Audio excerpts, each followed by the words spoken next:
have forfeited your right to live at all. I'm going to sentence you to life in prison without the possibility of parole. 6 consecutive sentences of life imprisonment without the possibility of release or parole. From a standard life sentence to a jaw-dropping 3,000 years, today we're diving into the most extreme punishments ever handed down by the justice system. Count 12, murder in the first degree. After deliberation, Rebecca Wingo. We, the jury, do not have a unanimous final sentencing verdict on this count, and we, the jury, understand that as a result, the court will impose a sentence of life imprisonment without the possibility of parole on this count. Doesn't seem too shocking for a man who killed a dozen people in a shootout and injured many more. I mean, the most he could get is 12 life sentences, right? But what came unexpectedly for this man was another 3 millenniums of imprisonment without the possibility of parole. Convicted murderer, theater shooter James Holmes sentenced to more than 3,300 years in prison today. That's on top of the 12 life sentences he's already serving. The judge sentencing Holmes to 48 years in prison for each count of attempted first-degree murder, 32 years for each count of second-degree attempted murder, and another 6 years for the booby trap. Man's respawn point won't be moving an inch for another 30 to 40 lives. The jury has returned the following verdict. Verdict form number 1, we find the defendant guilty of robbery in the first degree. Signed, foreperson. Have I accurately portrayed your verdict, sir? And do the rest of you agree with that representation? Very well. Does he know what 2 life sentences actually mean? His response to being called a cold-blooded murderer is, "Oui, this chair swings." Sometimes a life sentence or 2 isn't enough for people like them, especially this mother. Unprotected, to suffer what I heard was the most gruesome death imaginable, with no food, no water, no protection, and lying in her own feces. You decided you needed a vacation. You left your baby, Jalen, trapped in a pack-and-play without food and water for 10 days. I'm going to sentence you to life in prison without the possibility of parole. This case doesn't just revolve around negligence. It's straight up evil. She deserves the same kindness she did to her kid. No food, and no water, and no protection. The serial rapist Joseph McCann was today told he will spend at least 30 years behind bars for the horrific attacks he carried out, handing McCann 33 life sentences for sex attacks on 11 women and children. The judge called him a psychopath, a coward. What even is the point of 33 life sentences? Is the court going to make sure that no matter what life form he takes after reincarnation, he won't be able to escape the eyes of justice? For people who commit these offenses, these sentences must be imposed in order to prevent like-minded people, as the accused, from committing further offenses of this nature. And its verdict? 5 life terms, 1 for each of the crimes, including murder and rape. The judge didn't hold back even a bit. And it's the most suitable decision ever, because 1 life sentence clearly isn't enough for a predator like this guy. I would have killed more. Like in the case of Ahmed Ali Alid, a Moroccan asylum seeker who is facing murder charges in Hartlepool, England. You're under arrest on suspicion of attempted murder. Times 2. You don't have to say anything. Sounds like that judge really held a grudge against him. She wasn't messing around at all. This guy got served life imprisonment without the chance of ever getting out because he decided to turn the frozen food aisle into a crime scene. We, the jury, in the above account of cause, find the defendant, Roland K. McDavid, conspiracy to commit murder. Too late to pull a move like that because she still ain't evading the sentencing following her terrible life choices, especially the one where she hired the worst hitman in the state to finish the job. A jury deciding the death penalty for Dylan Roof, who walked into that church and then shot and killed 9 parishioners who had invited him to pray with them. Tonight, Dylan Roof's final words to the court. ABC's Steve Osunsami leading us off.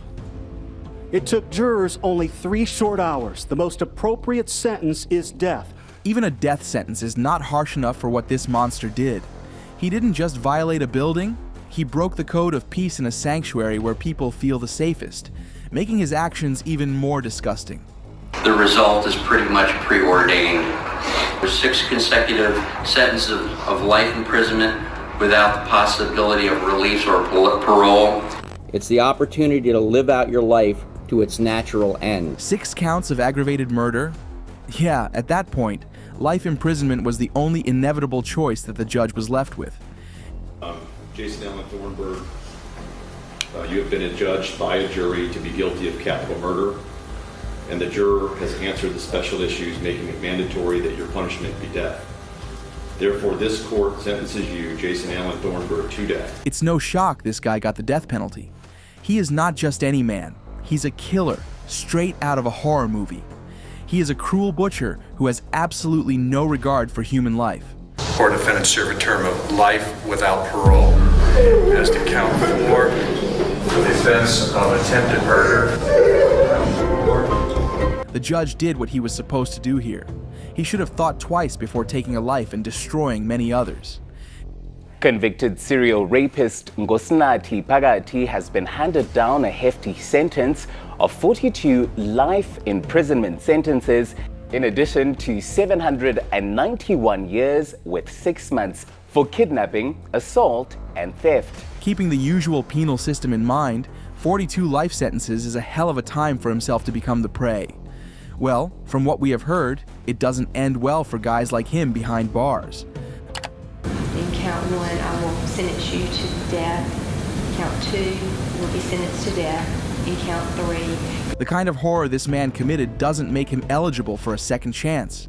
He turned a place where people go for some peace and shopping into a lethal war zone. So you find the defendant guilty of murder in the 2nd degree? Yes.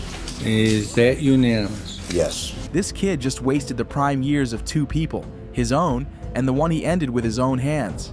The judge didn't have second thoughts after looking at his face before giving him a sentence that would shatter his life. Tonight, a Mississippi teen sentenced to life in prison without parole for murdering her mother and attempting to kill her stepfather. We, the jury, sentenced the defendant, Carly Madison Gregg, to life imprisonment. 15-year-old shooter Carly Gregg sobbing in court as she learned her fate. This girl is on a level of coldness and betrayal that is hard to process for even the strongest minds. And she got what she deserved, a lifetime imprisonment. A chance to sit behind bars for the rest of her life and reflect on her thoughts. So the total bond would be $2,500, broken down $1,000 resisting without violence, $1,000 for the DUI, and $500 for the expired driver's license. Is there anything else before me involving Mr. Beaver? The only shocker here is the fact that our courts don't discriminate between a common man and a star. As for the fine, we all know that's not even something he would give a damn about. This court finds the aggravating factors heavily outweigh the mitigating circumstances and that death is the proper penalty. Marlon Maurice Joseph, you have not only forfeited your right to live among us, but under the laws of the state of Florida, you have forfeited your right to live at all. Wow, those are some cold, heavy words, but are completely befitting of a man like him who ruthlessly murdered a woman and her daughter. They give you? I got 3 consecutive life sentences plus 106 years. 3 consecutive life sentences plus 106 years for some stuff that don't even carry this kind of time. None of the charges carry this type of time, none of them. But I got time like I killed him. At this point, the judge didn't just throw a single book at this guy, he threw an entire library at him. The punishment given to this guy is just indirectly saying, you're never breathing free air again, not now, not ever. I didn't mean to kill Austin. Ashley, I really didn't. I really think I did that. I didn't mean to hurt him. Great, here come the waterworks. Isn't it ironic that he keeps crying over how he beat his girlfriend's little boy to death? Just because he won't stop crying? I can't take back what was done. I wish I could. I would give my life for Austin. Well, tell that to the dead kid you couldn't stop from killing back then. If only someone could tell him that his bawling and crying will not bring the innocent kid back. Based on his short life now, what is to say he won't do this again? Well, we don't know that. I think it's completely unlikely. It was a situational, circumstantial thing. The record will show that you admitted that on July 23rd, 2013, in a phone call to your mother from the holding center, you stated, and I got a quote from the court reporter, I am a 16-year-old blonde. Probably all I have to do is cry in front of the jury, and they're going to feel sorry for me. Well, look what the judge just uncovered. How brilliant. Apparently, all you need to do to dodge justice is cry a little and hope the court forgets about the crime. Truly a masterclass act to outshine the judge. Too bad it couldn't pass through. I'm sure you liked this video, and if you want to watch more of such stuff, like our video, and check out the rest of our videos on our channel.